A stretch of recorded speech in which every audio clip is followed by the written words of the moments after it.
T'as entendu? Nos regards incrédules se sont croisés. Mon cœur battait très fort. Ce genre de choses n'est pas censé arriver. J'ai aperçu une ombre du coin de l'œil.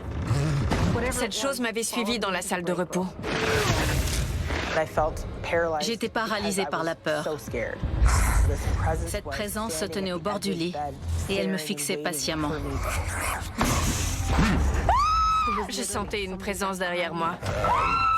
C'était terrifiant. Et ça s'est aggravé. Si je retenais mon souffle, peut-être qu'elle ne m'entendrait pas.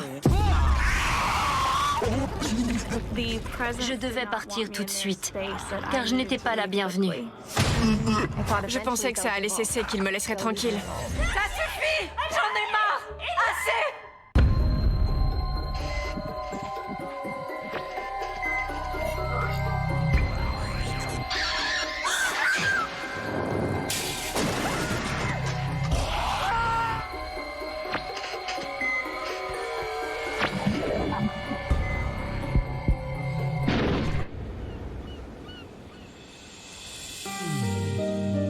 Tout juste diplômée de l'université, Colleen Costello décroche un poste d'assistante médicale en Irlande. Elle est affectée à un complexe hospitalier réhabilité que le père de son petit ami a connu autrefois. Quand son père était jeune, il y avait été admis pour la tuberculose. Beaucoup d'autres patients et amis de l'époque ont succombé à la maladie.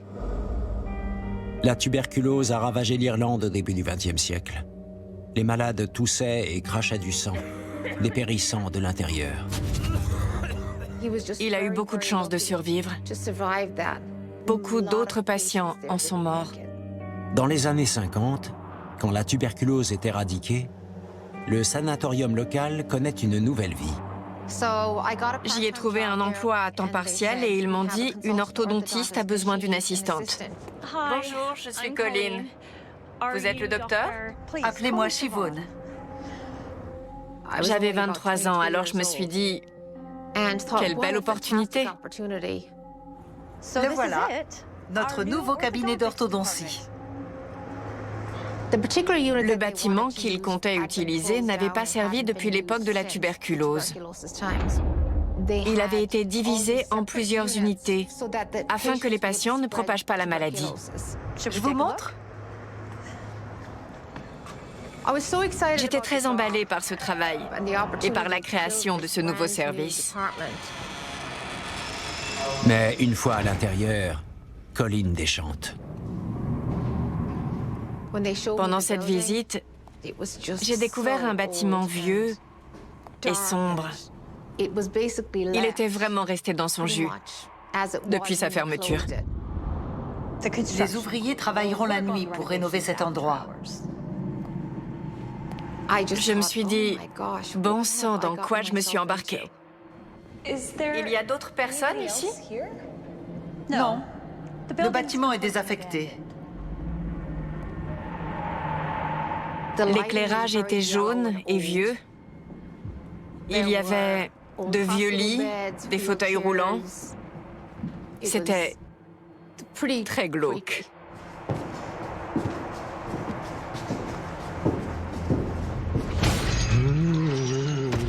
Voici votre bureau temporaire. Vous serez bien ici. C'était austère. Ils avaient simplement mis un bureau dans ce qui ressemblait à une ancienne chambre de patient et m'ont dit « Vous travaillerez là ». Et votre bureau à vous? Tant que le service n'est pas opérationnel et que je n'ai pas de patients, je serai ailleurs. Ah, donc je serai seule? Provisoirement.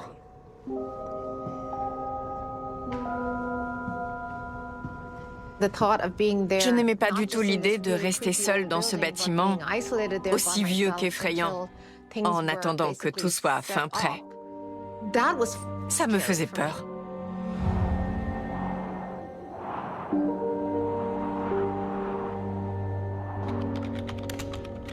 Colleen tente, tant bien que mal, de mettre de côté ses appréhensions. Je ne devais pas fermer à clé la porte d'entrée, car il y avait tout le temps des livraisons. Dès que je me suis mise au travail, j'ai entendu des choses.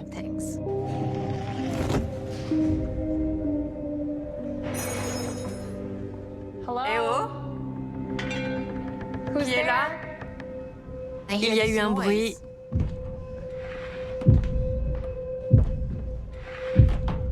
Qui se rapprochait de plus en plus, jusque derrière la porte de mon bureau.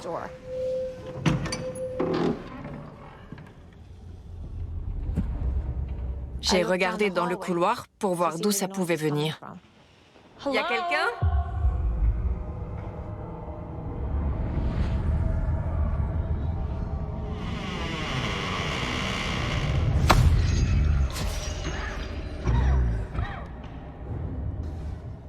Je me suis dit, allez, je me fais des idées.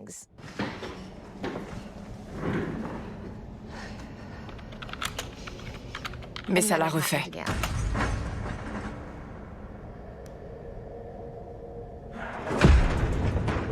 Je ne suis pas très craintive, mais je peux vous dire que ce que j'ai vécu dans cet hôpital m'a fait peur. C'était comme des objets qu'on déplace, comme s'il y avait quelque chose au bout du couloir. Si c'est une blague, c'est pas drôle.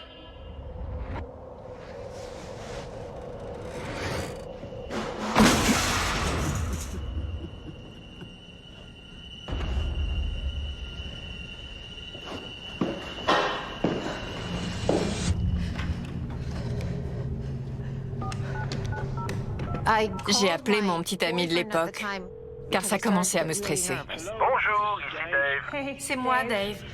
Tout va bien? Ça peut aller, mais Ça ne me plaît pas que tu sois seul dans ce bâtiment. Est-ce que tu peux verrouiller la porte? non, ils ne veulent pas. C'est pas normal. Je suis bien d'accord.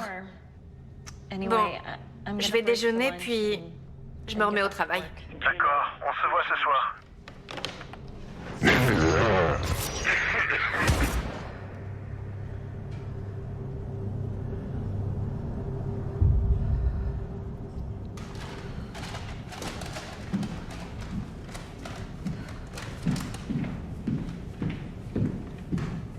Je déjeunais dans mon bâtiment, car le bâtiment principal était trop éloigné.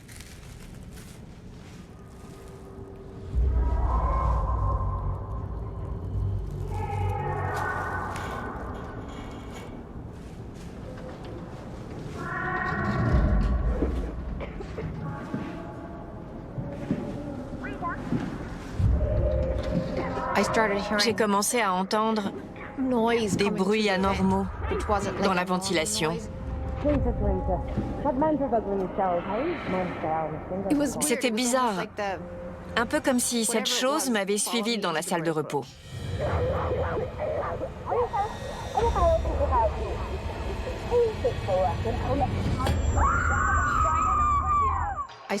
Ça semblait venir du système de ventilation. C'était des voix, surtout des femmes, qui parlaient fort.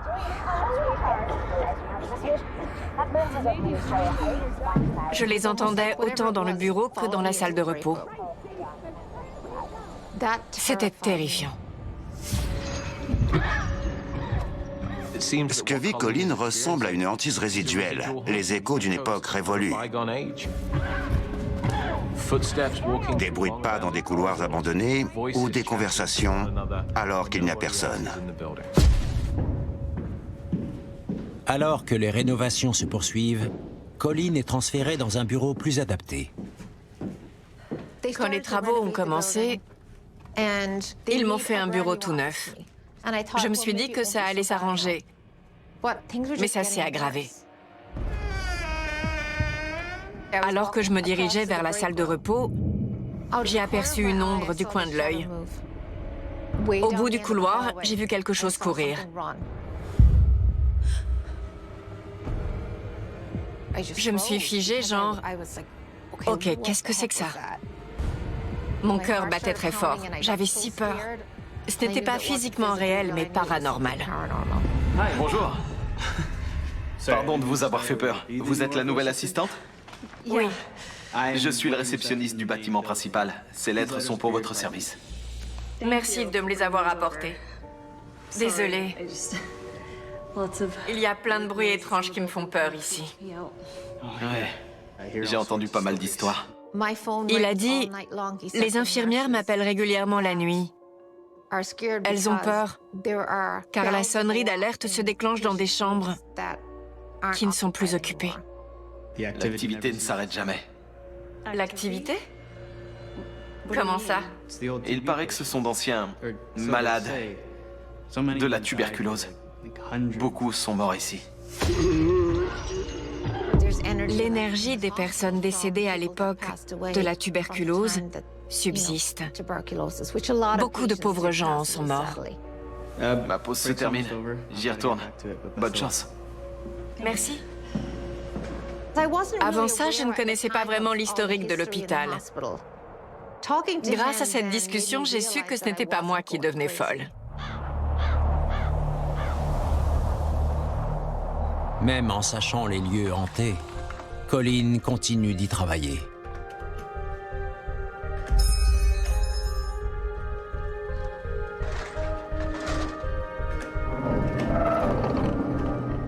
Au début, j'allais voir. Mais au bout d'un moment, quand j'en ai eu assez de me déplacer pour rien, j'ai arrêté de me lever.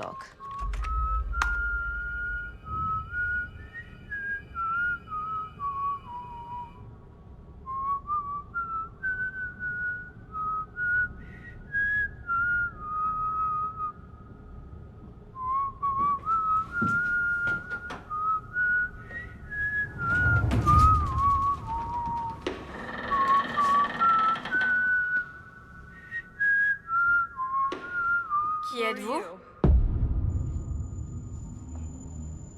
Il y avait un homme. Ce n'était pas un livreur, car il n'avait rien dans les bras. Je lui ai demandé ce qu'il faisait là, mais il n'avait pas d'explication. Vous devez partir. Maintenant.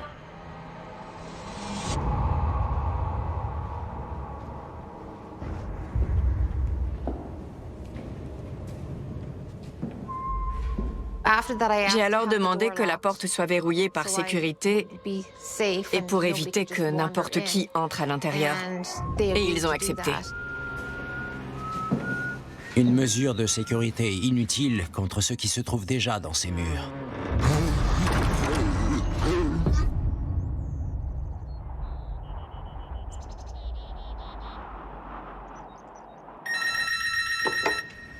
Orthodontie, Colleen, j'écoute. Bonjour, c'est Shivone. Vous pouvez aller chercher un classeur dans la réserve? D'accord. J'y vais.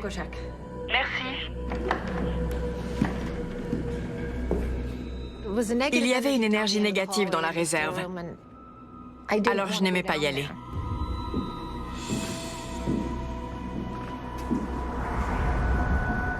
Quand on descendait le couloir, il faisait très chaud. Mais quand on arrivait tout au bout, dès qu'on entrait dans la réserve, il faisait un froid glacial.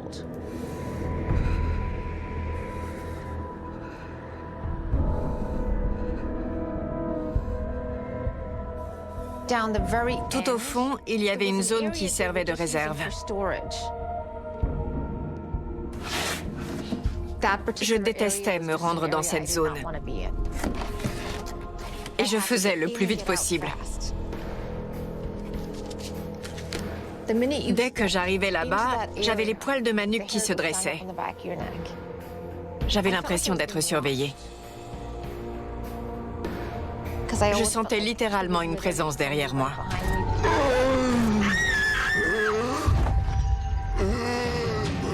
C'était juste derrière moi. J'étais poursuivie par quelqu'un.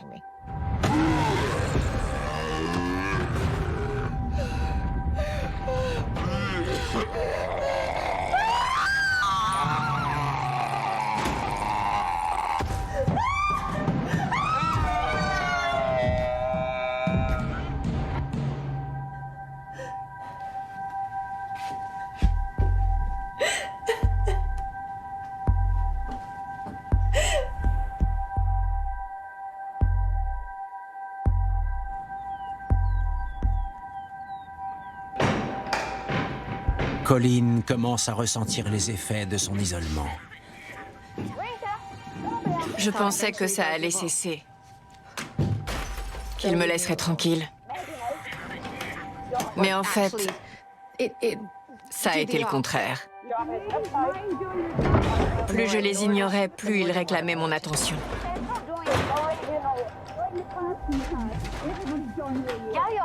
J'entendais plus de voix et plus de bruit.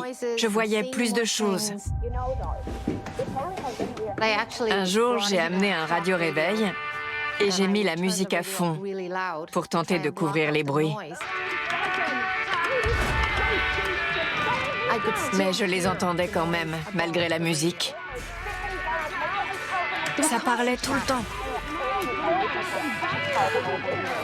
Ça commençait dès que j'arrivais le matin et ça continuait jusqu'à ce que je m'en aille, le soir. Ça suffit! J'en ai marre! Assez! Dans la seconde qui a suivi, un poster a volé. Par terre, bruyamment. Boum! J'ai sursauté tellement ça m'a fait peur.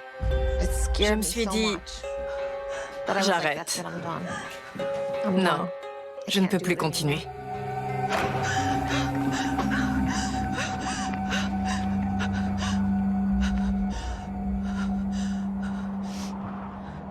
J'ai demandé mon transfert, mais sans leur expliquer pourquoi. Je ne voulais pas passer pour une folle.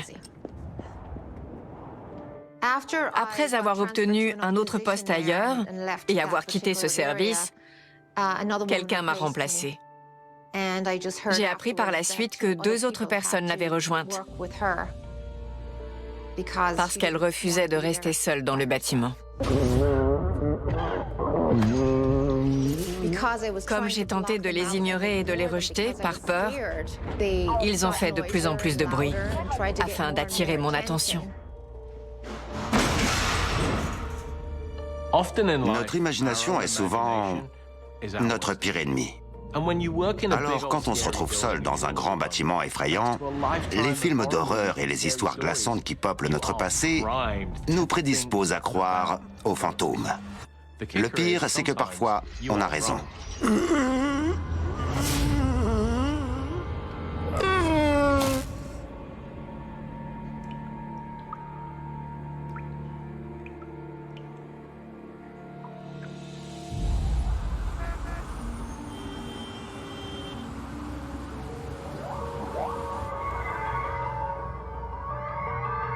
Dans l'hôpital d'une grande ville, l'infirmière récemment diplômée Amy Archibald Varley entame sa garde de nuit à la maternité. J'étais sage-femme. J'avais toujours voulu travailler dans ce service. Comme c'était l'un des principaux hôpitaux de la région, il y avait beaucoup de naissances. J'ai choisi ce métier car je voulais travailler auprès des mamans et des bébés, parce qu'il y a de belles histoires. Bien sûr, il y a aussi parfois de moins belles. C'est un travail stressant. Il faut s'occuper des mamans ainsi que des bébés, mais aussi prendre en compte la complexité des familles. Je dirais donc que sur une échelle de 1 à 10 en termes de stress, ce métier mérite la note maximale. Salut! Ah, salut! Est-ce que tout va bien? Ouais. J'ai vécu mon premier accouchement difficile. On a failli perdre le bébé. Mais il s'est bien battu. Au fait, comment va sa mère? Elle est en observation. Et elle va le rester cette nuit. J'espère qu'elle ira mieux. Ouais. Pauvre petit. Oui. J'étais relativement récente dans le service. Il y avait une chose qui m'inquiétait particulièrement. C'était la possibilité qu'une patiente puisse décéder pendant son accouchement.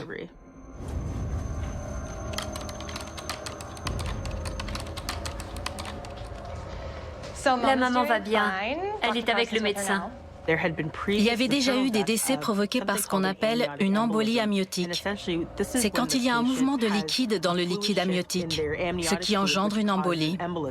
Avant ton arrivée, on en a eu 3 de suite, chaque fois dans la chambre 144. Des collègues m'ont expliqué à quel point c'était tragique et horrible, mais aussi que depuis, cette chambre leur faisait peur. D'ailleurs, elle ne servait plus à soigner les patientes. Plus aucun accouchement n'avait lieu dans cette pièce à cause de ça. Comme il n'y a plus de patientes, on s'en sert parfois pour faire la sieste. C'est parfait pour faire une sieste. Si t'aimes les cauchemars. Chaque fois qu'une infirmière y a dormi, il y a eu des choses.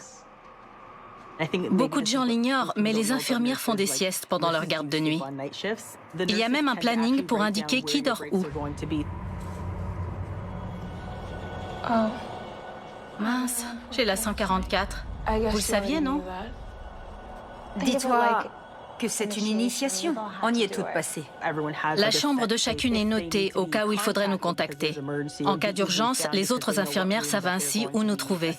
Et cette nuit-là, on m'a assigné la chambre 144. Vous avez toutes les deux dormi dans cette chambre?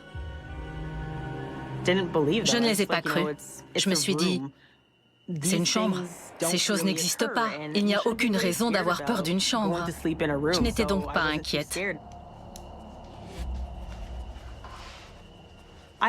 Il m'était déjà arrivé d'aller chercher des fournitures dans la chambre 144, mais c'était la première fois que j'allais y dormir.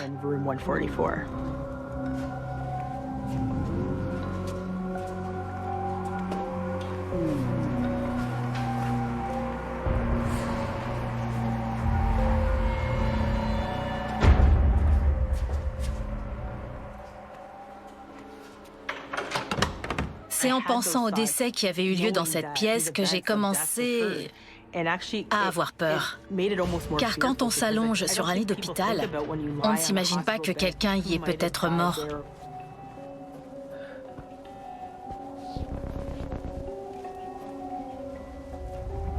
Quand j'ai ouvert la porte, avec les mains pleines de fournitures, j'avais un peu d'appréhension.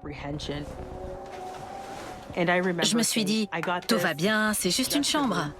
Mais j'avais comme une sensation d'oppression dans la poitrine.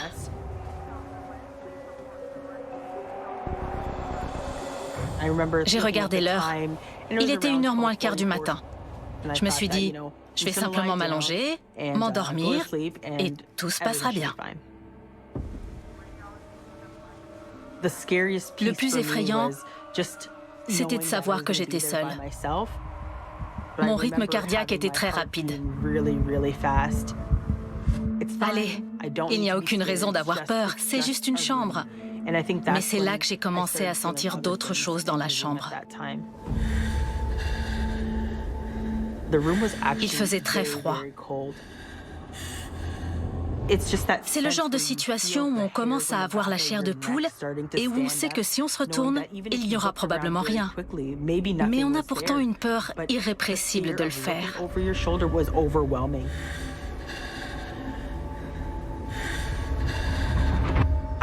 Allongée sur le lit, je me souviens de cette sensation de ne pas être seule.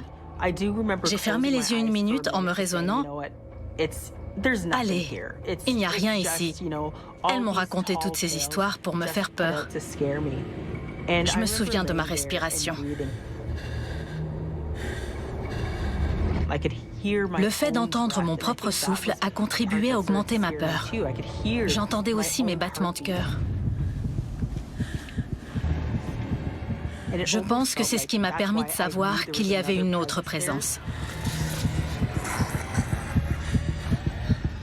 Il y avait un bruit sourd et assez fort pour que je sache que ce n'était pas ma respiration. C'était comme si quelqu'un d'autre respirait à côté de moi. Je ne sais pas ce que c'était, mais cette présence se tenait au bord du lit et elle me fixait patiemment.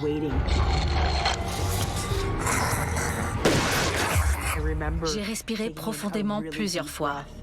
J'ai pensé que si je retenais mon souffle, peut-être qu'elle ne m'entendrait pas. J'ai senti que la présence se rapprochait. Je la sentais plus près de moi, sur ma gauche. Elle a commencé à se pencher sur moi. J'étais paralysée par la peur. Je n'ai pas cherché à savoir ce qui se passerait si je restais 1 minute de plus dans cette pièce piégée avec cette chose.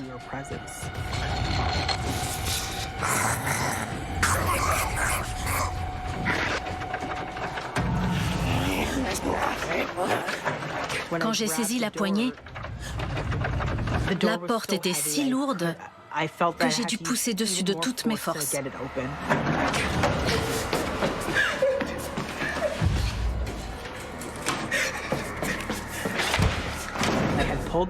J'ai réussi à m'extirper de cette pièce. Il y avait d'autres infirmières dans le couloir qui ont été surprises par la résistance de cette porte. Je ne dormirai plus jamais dans cette chambre!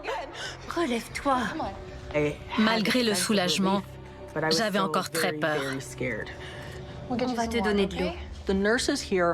Les infirmières confèrent une sorte de malédiction à cette chambre. Mais il faut savoir que parfois, quand une grande négativité et une grande peur sont concentrées dans un même espace, et que les gens y croient dur comme fer, cette énergie négative peut littéralement engendrer une hantise. J'ai encore travaillé 2 ans dans cet hôpital sans remettre les pieds dans cette chambre. Depuis, je n'ai plus jamais dormi sur un lit de patient. Je préfère 1000 fois le faire dans la salle où on mange, plutôt que de redormir dans un lit de patient.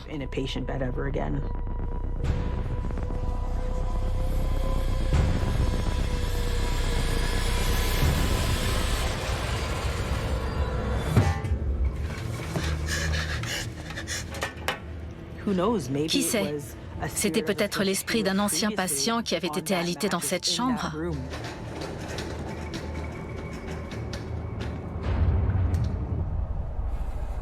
J'ignore si le rite initiatique de la chambre 144 perdure. J'espère que ce n'est pas le cas.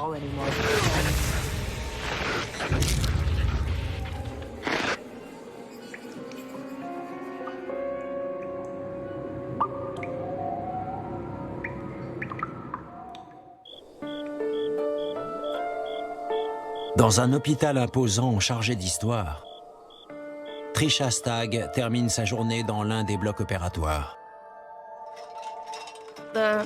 Cet hôpital est très grand. Sa partie la plus ancienne date des années 30. Allez, plus que 3. Vivement que ce soit fini. La partie ancienne du bâtiment abrite plusieurs services et des salles de chirurgie ambulatoire. Week-end sympa à venir? Non, je vais réviser ici. Ouais, comme d'hab.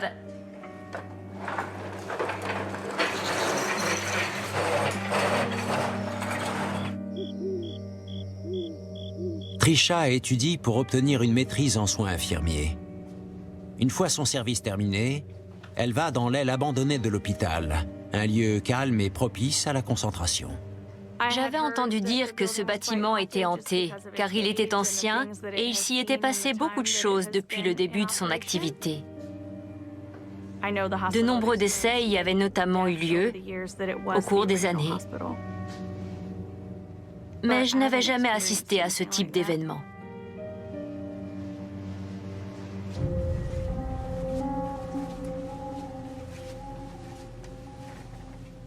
C'est un édifice immense, avec plein de coins et de recoins dans lesquels on peut se perdre.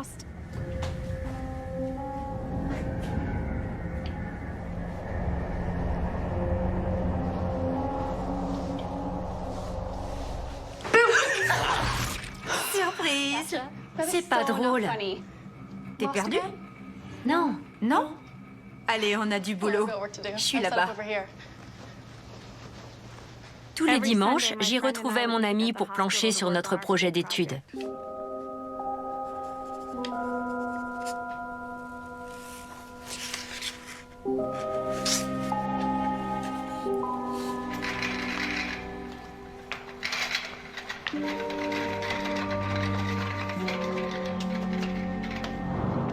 T'as entendu? Quoi donc? Chut.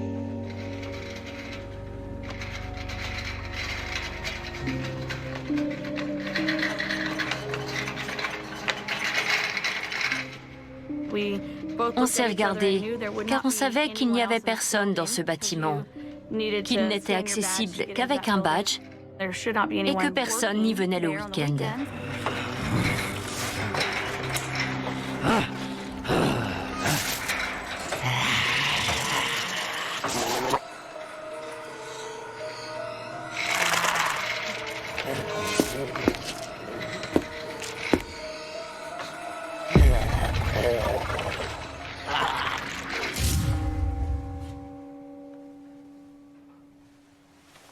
On a pourtant entendu un chariot chaque dimanche, pendant un peu plus d'un mois. À chaque fois, on allait dans le couloir pour essayer de repérer la personne qui faisait ça ou voir s'il y avait un chariot. Mais on n'a jamais rien vu. Allez, retournons étudier.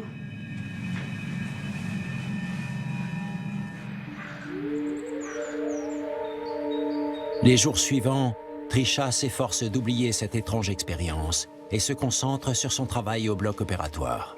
À la fin d'une longue journée, j'étais en train de nettoyer le bloc opératoire avec ma collègue. On s'occupait du réassort des kits et d'eau stérile, dont on aurait probablement besoin le lendemain.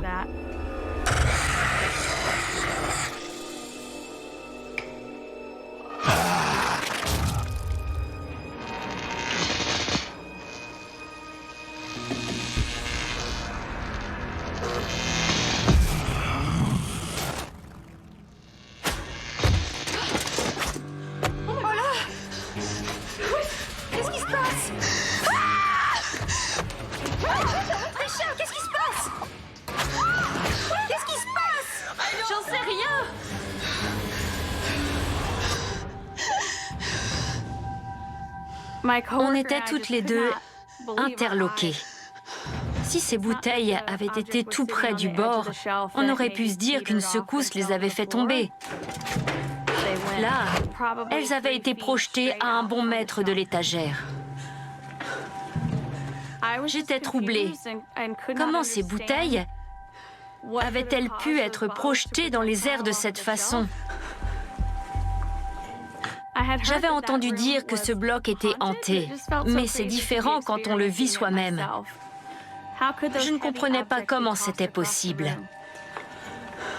Il est probable que cette entité cherche tout simplement à marquer son territoire. Si elle se sent menacée par ce que Trisha dégage, elle peut alors déplacer des objets pour tenter d'effrayer cette personne. Sortons d'ici. C'était inexplicable. Après cet événement, Trisha redouble de vigilance sur son lieu de travail.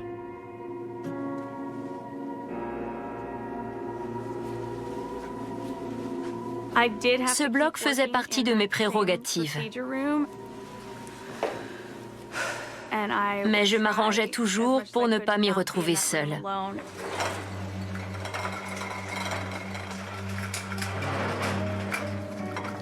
Je travaillais très souvent avec ma collègue. Il y avait du matériel sophistiqué qui nécessitait une formation particulière. Tout va bien, c'est moi. Tout va bien.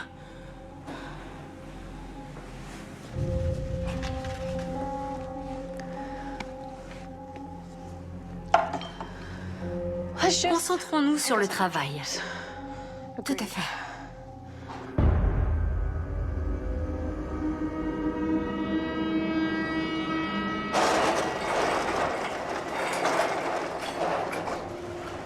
Enfin fini. Bon boulot, Joe. Merci, toi aussi. Ta journée est finie? Oui. Et toi? Oui. J'ai hâte de sortir d'ici. On se dépêchait de réapprovisionner le bloc et de le nettoyer. Question d'en sortir le plus vite possible. C'est pas vrai! C'est pas vrai! Qu'est-ce que c'est? Nos regards incrédules se sont croisés. Ce genre de choses n'est pas censé arriver. Non! Non! Qu'est-ce qui se passe? Non! Pas ça, pitié! il y avait un scanner manuel qui servait normalement à scanner le brassard du patient, ainsi que les médicaments qu'on devait lui administrer. Mais comme on ne s'en servait pas, il était toujours dans son étui. J'en peux plus, c'est la goutte d'eau. Ma collègue m'a alors dit qu'elle avait déjà travaillé seule dans ce bloc et que quelqu'un y avait murmuré son nom. Cette fois, c'est trop. Ça ne ressemblait pas à une farce. Je m'en vais. C'était impossible qu'il y ait quelqu'un d'autre que nous dans ce bloc sans qu'on le sache.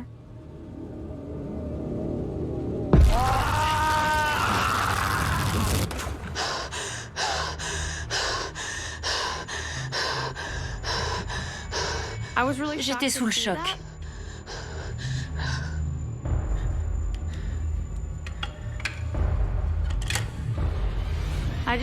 Je ne comprenais pas pourquoi ce fantôme, cette entité ou cette chose continuait de jeter des objets dans cette pièce. Je me demandais quel était son but.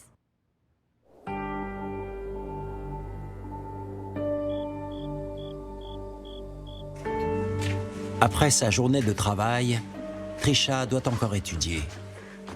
Elle se dirige alors dans l'un des bureaux du service.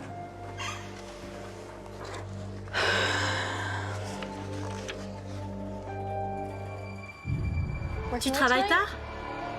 Oh, oui. Passe une bonne nuit. Toi aussi. La nuit, il y avait du passage dans ce service.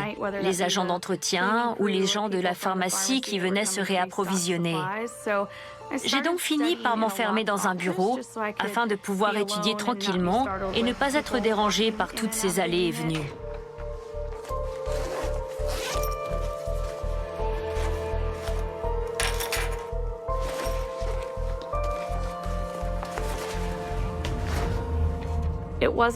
Ça faisait bizarre d'être seule dans un bureau fermé à clé, dans un bâtiment en grande partie vide.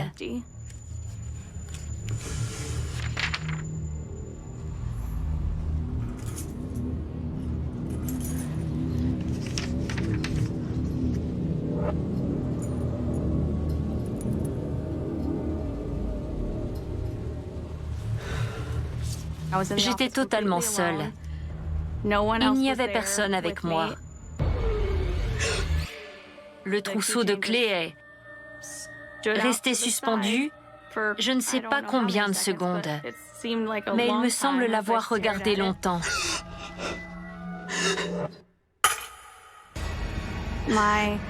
Comme ce bureau se trouvait dans la partie ancienne de l'hôpital d'origine, je me suis dit qu'une sorte de fantôme ou d'entité cherchait à attirer mon attention.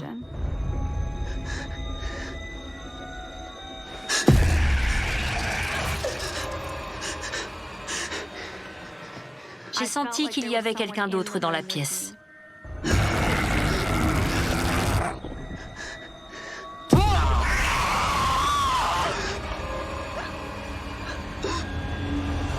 D'instinct, j'ai su que je devais sortir. Je devais partir tout de suite, car je n'étais pas la bienvenue dans cet espace. Mais, paralysée par la peur, je n'ai pas réussi.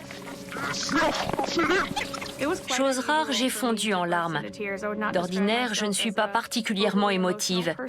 Je ne pleure pas souvent.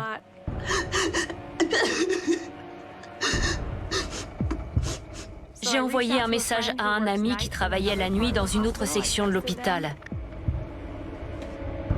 Comme il n'était pas loin, il est venu ouvrir la porte. Trisha, ça va pas? Il y a quelque chose ici, je t'assure. Je ne suis pas seule.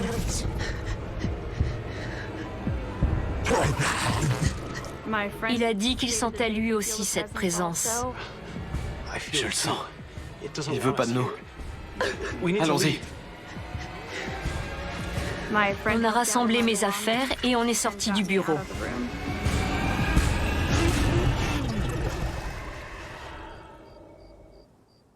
Je n'avais plus envie de me retrouver seule dans ce bâtiment. J'y allais pour travailler pendant la journée, mais une fois mon service terminé, je repartais. Trisha est loin d'imaginer que sa sécurité pourrait aussi être menacée à l'extérieur du vieil hôpital. Je faisais du covoiturage avec mon ami. Et alors qu'on se dirigeait vers le bâtiment, j'ai senti un coup sec sur la sangle gauche de mon sac à dos.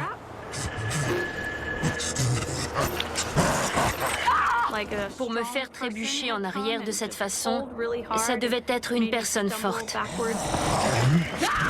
Oh, Trisha, tout va bien? Croyant que c'était mon ami qui avait tiré sur mon sac, je me suis retournée et j'ai dit « Qu'est-ce qui te prend? J'ai failli tomber. » Tout va bien? Qu'est-ce qui s'est passé? Il y a quoi dans ton sac? Mon ami cherchait une explication. Il a ouvert mon sac pour voir si je n'avais pas perdu l'équilibre à cause d'un objet lourd qui aurait bougé à l'intérieur. Mais je savais que ça ne pouvait pas être ça. Qu'est-ce qu'il y a? C'est lui. Qui? C'est lui qui a fait ça. Il n'y a personne. Tu me fais peur. L'acte de tirer sur un sac à dos pour déséquilibrer quelqu'un est le signe d'un esprit territorial, ou en tout cas très en colère. Ça va aller. T'en fais pas. Mon cœur battait fort.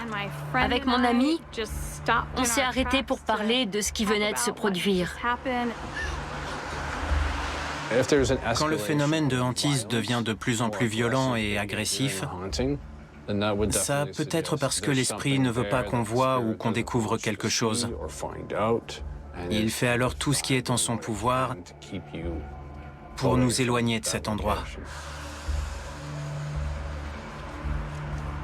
J'étais terrifiée et abasourdie à l'idée qu'une entité puisse s'approcher, toucher physiquement mon sac et me tirer en arrière, presque au point de me blesser. On ignore pourquoi certaines personnes voient des fantômes.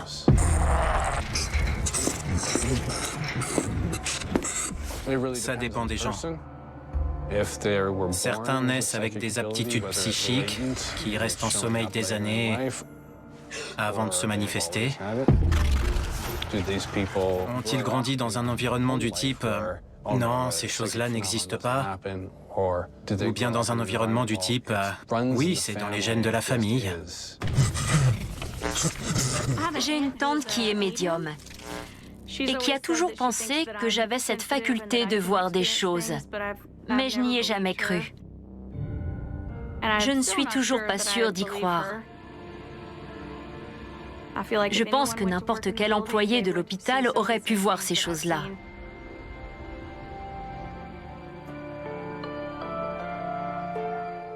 Après l'incident du sac à dos, j'ai été transférée dans un autre service de l'hôpital. Si j'avais conservé mon poste, je me demande si j'aurais subi d'autres expériences. Je sens que ça vient du bâtiment. Cet hôpital est vraiment hanté. Et je suis sûre que je ne suis pas la seule employée à avoir assisté à des phénomènes étranges.